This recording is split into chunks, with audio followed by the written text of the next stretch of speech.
Selamat pagi Miss Mary dan teman-teman. Kami dari kelompok 12 yang beranggotakan Christina Widya Astuti dengan NPM 216 1201 0020, kemudian Budi Arifin 216 1201 0021, kemudian ada Brigita Rosa Angelina dengan NPM 216 1201 051 dengan materi pentingnya sumber daya manusia.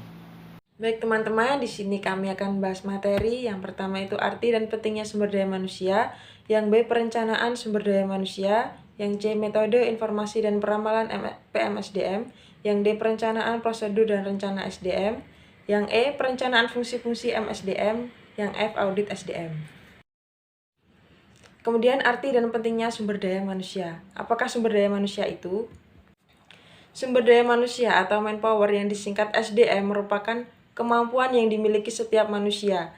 Sumber daya manusia juga merupakan kemampuan terpadu dari daya pikir dan daya fisik yang dimiliki individu.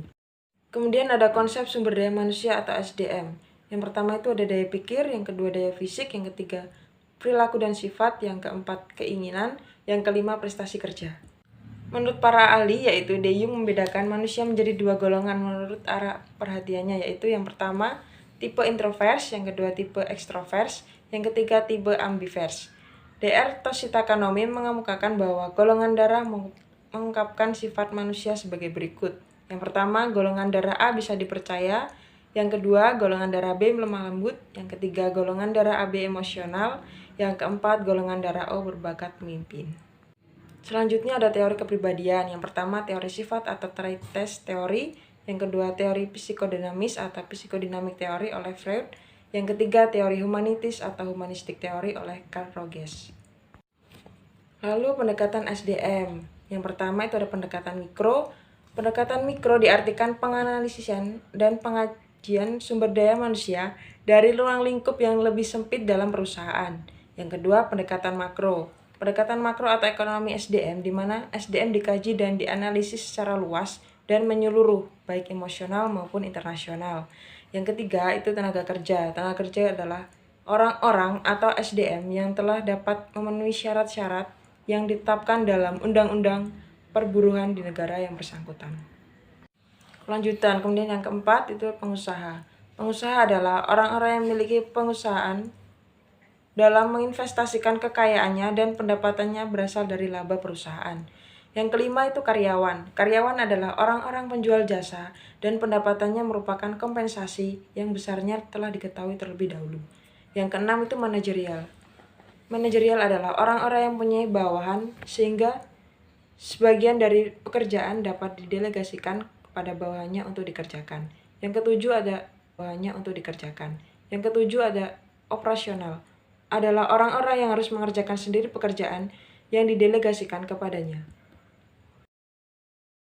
Selanjutnya yang B itu perencanaan sumber daya manusia. Perencanaan sumber daya manusia atau Human Resources Planning disingkat PMSDM merupakan fungsi pertama dan utama dari manajemen sumber daya manusia.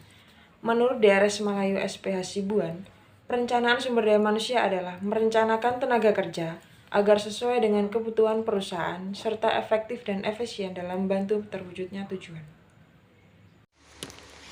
Baik, selanjutnya itu tujuan perencanaan sumber daya manusia. Yang pertama, untuk menentukan kualitas dan kuantitas karyawan yang akan mengisi semua jabatan dalam perusahaan. Yang kedua, untuk menjamin tersedianya tenaga kerja masa kini maupun masa depan, sehingga setiap pekerjaan ada yang mengerjakannya. Yang ketiga, untuk mempermudah koordinasi, integrasi, dan sinkronisasi atau KIS, sehingga produktivitas kerja meningkat. Yang keempat, untuk menghindari terjadinya mismanagement dan tumpang tindih dalam pelaksanaan tugas.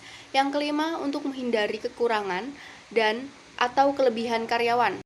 Yang keenam, untuk menjadi pedoman dalam menetapkan program penarikan, seleksi, pengembangan, kompensasi, pengintegrasian, pemeliharaan, kedisiplinan, dan pemberhentian karyawan.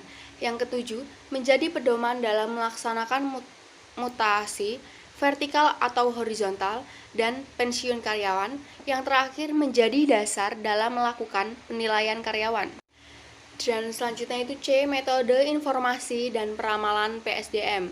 Yang pertama, metode PSDM dikenal atas metode non-ilmiah dan metode ilmiah non-ilmiah, diartikan bahwa perencanaan SDM hanya didasarkan atas pengalaman, imajinasi, dan perkiraan-perkiraan dari perencanaannya saja.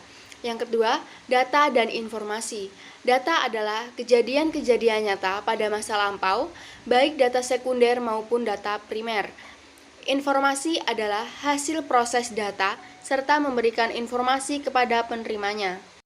Selanjutnya ada perencanaan sumber daya manusia, baru dapat dilakukan dengan baik dan benar jika informasi tentang job analisis organisasi dan situasi persediaan tenaga kerja diperoleh. Yang pertama, job analysis, kedua, job description, ketiga, job specification, yang keempat, job evaluation, dan yang kelima, job enrichment. Organisasi memberikan informasi tentang hal-hal berikut. Yang pertama, tujuan yang ingin dicapai, adakah laba atau memberikan pelayanan. Yang kedua, jenis organisasi, apakah organisasi lini dan staf, fungsional atau komite. 3. Dasar pendepartemen dan struktur organisasi. Yang keempat, rentang kendali setiap departemen atau bagian. Yang kelima, kepemimpinan organisasi, individu atau kolektif. Yang keenam, jumlah karyawan dan perincian manajerial atau operasional. Yang ketujuh, jenis-jenis authority yang didelegasikan dalam organisasi. Yang kedelapan, tingkat-tingkat posisi jabatan. Selanjutnya ada situasi persediaan tenaga kerja. Situasi persediaan tenaga kerja memberikan informasi mengenai hal-hal. Yang pertama, persediaan tenaga kerja dan tingkat kemampuan sumber daya manusia. Yang kedua, jenis-jenis, susunan umur, tingkat pendidikan, serta penyebaran atau pemerataan tenaga kerja. Yang ketiga, kebijaksanaan, perburuhan, dan kompensasi pemerintah. Dan yang keempat, sistem kurikulum dan tingkat-tingkat pendidikan sumber daya manusia. Peramalan. Perencanaan sumber daya manusia yang baik adalah jika ia dapat meramalkan masa depan dengan cara memproyeksikan hasil analisis informasi yang diperolehnya. Tujuan peramalan. Yang pertama, meramalkan kebijaksanaan perburuhan pemerintah seperti usia, UMR, dan jam kerja. Yang kedua, meramalkan kebutuhan dan persediaan tenaga kerja yang ada. Yang ketiga, meramalkan kemajuan pendidikan dan peningkatan kemampuan sumber daya manusia. Yang keempat, meramalkan kemajuan perusahaan dan teknologi di masa yang akan datang. Selanjutnya ada D, perencanaan prosedur dan rencana sumber daya manusia. Perencanaan atau planner adalah orang, baik individu maupun kelompok, yang memproses perencanaan atau planning yang hasilnya menjadi rencana atau plan. Selanjutnya ada syarat-syarat perencanaan sumber daya manusia. Yang pertama, harus mengetahui secara jelas masalah yang akan direncanakan. Yang kedua, harus mampu mengumpulkan dan menganalisis informasi tentang sumber daya manusia. Yang ketiga, harus mempunyai pengetahuan luas tentang job analisis, organisasi, dan situasi persediaan sumber daya manusia. Yang keempat, harus mampu membaca situasi sumber daya manusia masa kini dan masa datang. Yang kelima, mampu memperkirakan peningkatan sumber daya manusia dan teknologi masa depan. Yang keenam, mengetahui secara luas peraturan dan kebijaksanaan perburuhan pemerintah. Prosedur perencanaan sumber daya manusia. 1. Menetapkan secara jelas kualitas dan kuantitas sumber daya manusia yang dibutuhkan. 2. Mengumpulkan data dan informasi tentang sumber daya manusia. 3. Mengelompokkan data dan informasi secara menganalisisnya. 4. Menetapkan beberapa alternatif. 5. Memilih yang terbaik dari alternatif yang ada menjadi rencana. 6. Menginformasikan rencana kepada para karyawan untuk direalisasikan. Kemudian di sini terdapat rencana sumber daya manusia. Rencana sumber daya manusia harus baik dan benar supaya pembinaan dan pengarahan karyawan efektif dan efisien dalam melakukan tugas-tugasnya. Terdapat ciri-ciri rencana sumber daya manusia yang baik dan benar, yaitu 1. Rencana harus menyeluruh, jelas, dan mudah dipahami oleh karyawan. Kemudian job description, setiap personil jelas dan tidak terdapat tumpang tindih dalam pelaksanaan kerja. 3. Kualitas dan kuantitas serta penempatan karyawan sesuai dengan kebutuhan perusahaan. 4. Rencana harus secara jelas menetapkan hubungan kerja, saluran perintah, dan tanggung jawab. Kemudian 5. Rencana harus fleksibel dalam pelaksanaannya, tetapi tujuan, pedoman, dan pola dasarnya tetap. 6. Rencana harus mengatur tentang mutasi atau vertikal horizontal, peraturan dan sanksi, hukuman pengembangan, cara penilaian dan yang dinilai, dan lain-lain. 7. Dalam rencana harus terdapat secara jelas hak dan kewajiban para karyawan. 8. Rencana harus menjadi pedoman, kejelasan tugas pendorong semangat kerja karyawan.